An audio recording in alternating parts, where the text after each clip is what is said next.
আল্লাহর রসুল বৈশা আছেন, তো জিবরিল আলাইহিস সালাম হাসতে হাসতে আসছে, বড় খুশি আজকে। আল্লাহ রসুল জিজ্ঞাসা করছে এত খুশি কেন? বলছে সুসংবাদ নিয়ে আসছি, আপনিও খুশি হয়ে যাবেন। বলছে কি সুসংবাদ? 70,000 উম্মত আপনার হিসাব কিতাব ছাড়া জান্নাতে যাবে। তো শুনতে দেরি, চেহারা মলিন হইতে দেরি হয় না। তো জিবরিল আলাইহিস সালাম বললেন এটা কি? আপনি তো খুশি হওয়ার কথা, চেহারা মলিন হলো কেন? মাত্র 70,000, আমার সাহাবী তো 1.25 লক্ষ, কিয়ামত পর্যন্ত উম্মতের কি হবে? এই জন্য চেহারা মলিন। আপনি কি নিতে রাজি না?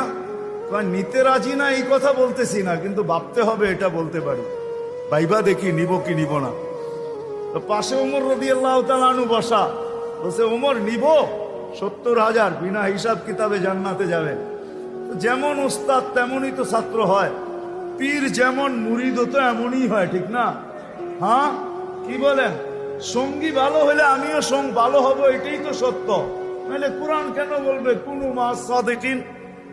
নেককারদের সাথে চলো, তুমিও নেক হয়ে যাবা, তুমিও নেক হয়ে যাবা। ভালোর লোকে চলো, ভালো হয়ে যাবা। প্রবাদ বাক্য এটাই সত্য। সৎ সঙ্গে স্বর্গবাস, অসৎ